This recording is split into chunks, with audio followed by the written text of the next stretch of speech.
Hi guys, as you know I don't usually put my face in front of my Spotlight videos, but today I want to dedicate this video to this boy, Luke, who's currently battling cancer. Luke is Mark Cosplay's son. Mark, a fellow community member, posted this video when he received the arc from Hasbro after a request from FJ DeSantos. I commented on that video. Mark replied that he was really appreciative of the support the community has been given him, and I just wanted to do my little part, so I asked him what was his son's favorite character in G1, or any continuity really. And he said, I don't remember who he said, but I already had covered that voice actor. So I asked him if there was someone else. He said Soundwave is a favorite of his. So I decided to cover Soundwave, which is Frank Welker. And Frank Welker was something I was afraid of. Covering him was a lot of work because of the sheer amount, as you'll see, the sheer amount of voices that this actor did. And I was afraid of it would be too much work. And then I realized, well, there's Luke there who's fighting cancer, and what do I have to complain about? So, Luke, this is for you, and I hope you enjoy this video. This is only part one of the video where I speak more about Frank. In the second part, which will be coming in a couple of weeks, I'll have more coverage of the Transformers. So both of those videos are a small dedication to you. I hope it brings you a little smile.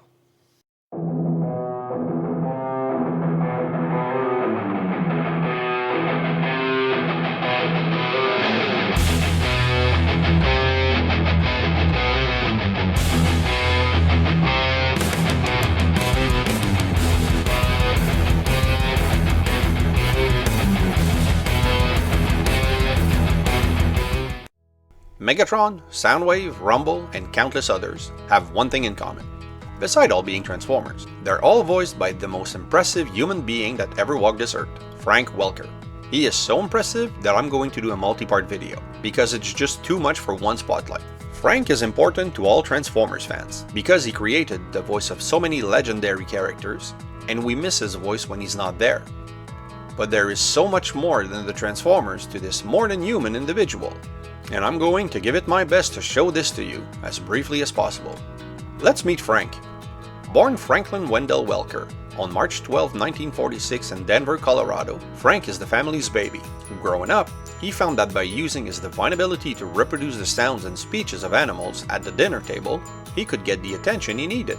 He would entertain family and friends, and said he also spent a lot of time at the principal's office. In 1966, he would enroll at the Santa Monica College in California, where he joined the theater department acting on stage. Later he got an agent, landed a detergent commercial, and has worked ever since. His talent launched him into a career that would start with stand-up and evolve into being the greatest voice actor of the last 5 decades or more.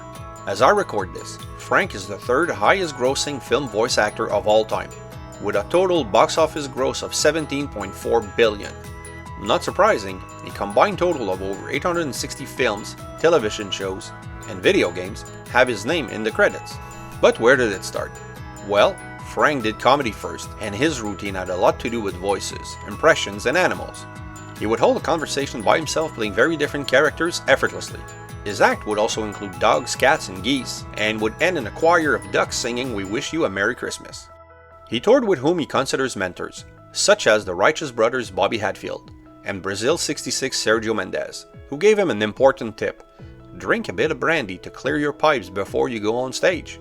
Frank worked at the LA club's Leadbetters on the opposite night of comedy legend Steve Martin, toured the USA with singer Glenn Campbell, and performed at the Coconut Grove, the nightclub inside the Ambassador Hotel, on the very night Robert F. Kennedy was assassinated in the hotel's kitchen. As Frank tells it, he was already at home when it happened, but he won't ever forget it because he walked that kitchen to get to the Coconut Grove, and his set had impressions of the Kennedys in it. Parallel to stand-up, Frank also had the intention of doing serious on-screen acting, and he did for a while. He shared a screen with Elvis Presley on the movie The Trouble with Girls, portraying Rutgers.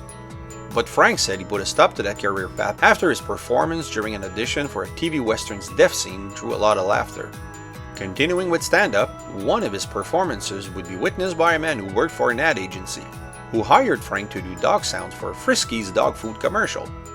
That man's fiancée happened to work at CBS and was casting for a new show that would launch Frank's career into voice acting, Scoobydoo. First thing we'd better do is split up and search the school for clues. Obtaining the roles of Fred Jones, Frank was able to learn the trade with some of the greatest voice actors of that era, such as Don Messick, who he would work with again on the Transformers, Dawes Butler, and the legendary Mel Blanc. Frank rapidly built a reputation and became the go-to guy when you needed an animal, an insect, or a weird sound effect an object would make. According to voice actress Tress MacNeille, the expression, "oh that's Frank's job," would be used frequently in the industry when a sound effect or an impression would be needed. Frank funnily thinks it's because they didn't want to do it, since a lot of it was painful. But according to the man himself, he said that he has a leather throat. So I'm guessing that helps a lot. And according to Dan Gilvezan, you haven't lived until you watch Frank Welker record the character's sound database Walliber came up with.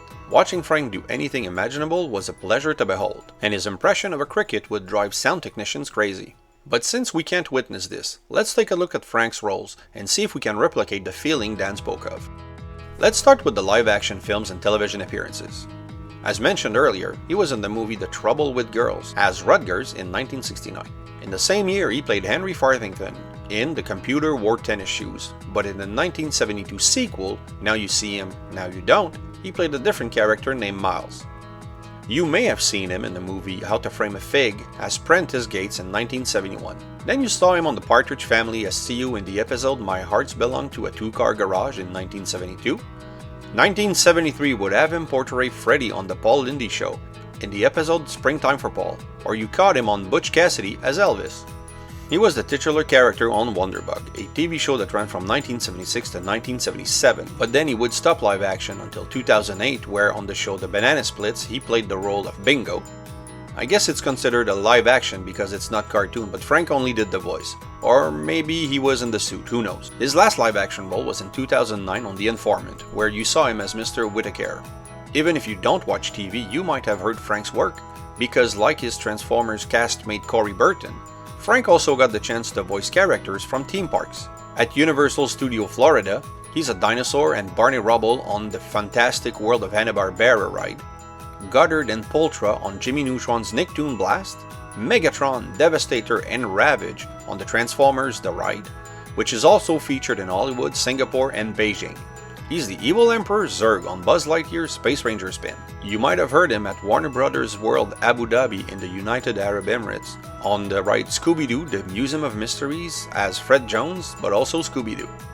If you go to Hong Kong Disneyland, he's Albert in the Mystic Manor, and if you go to the Walt Disney Resort, you heard him as Mr. Eggs on the Kitchen Cabaret Audio Animatronics show, or as a soldier in the World Showcase Pavilion. And finally in Disneyland, he's Melvin the Moose and Randy the Skunk on the Country Bear Vacation Hoedown. And now what you really came here for, cartoons. I cannot possibly list all of my findings, or I'd make a mini-series just on Frank. But I will give you the most popular show he worked on and the most iconic characters. And I'll throw in a few interesting live-action vocals he did throughout the years. His most popular role, without questions, is Fred Jones. The old Vasquez castle's on this island. Maybe we can find help there. I mean, it launched his career and 50 years later, he's still doing it. That role is older than me and most members of the Transformers community. Out of the 94 versions of Fred, Frank voiced him 85 times. That includes video games, TV shows, TV movies, and even the State Farm commercial. It's a mystery! I know. Like a good neighbor, State Farm is there. Also, after the late Don Messick retired, Frank obtained the role of Scooby-Doo himself. Just for the Scooby-Doo franchise, counting all mediums and crossovers, I counted 135 characters. I could be wrong, it's probably more. This alone is more roles than most voice actors will get in their career. From 1969 to 1979, he worked on The Jetsons, a couple iterations of The Super Friends, The Tiny Tree, The Dynamite, The Robotnik Stooges, where he voiced Curly and 6 more characters, The Laugh Olympics, the ABC Weekend Specials, Yogi's Space Race, Fang Face, and a couple more shows. My favorite find is that he was both Herbie and Impossible Man on the 1978 The Fantastic Four. A special mention to his first collaboration with Peter Cullen on the TV show Mighty Man and Yuck, where Peter played Mighty Man and Frank played Yuck. Mighty Man, where are you? Hey, where'd you go? I was right behind you. And now I'm right behind you. In the 80s, his reputation growing, Frank was offered a whole lot of roles. Before he worked on the Transformers, Frank was cast as both Tom and Jerry in 1980's The Tom and Jerry Comedy Show, along with 4 other characters, being Barney Bear, Droopy, Slick, and Type. He did 5 characters in Dingbat and the Creeps, and believe it or not, he's the monkey in Raiders of the Lost Ark. Marian's dead. Yes, I know. I'm sorry. Life goes on, Indy. There is the proof. On the fan-favorite show Spider-Man and His Amazing Friends, he co-starred along Dan Gilvezan as Iceman. Here I come to help my chum cause he was dumb. But would also lend his voice to Flash Thompson, Mrs. Lion, Matt Murdock, and Uncle Ben.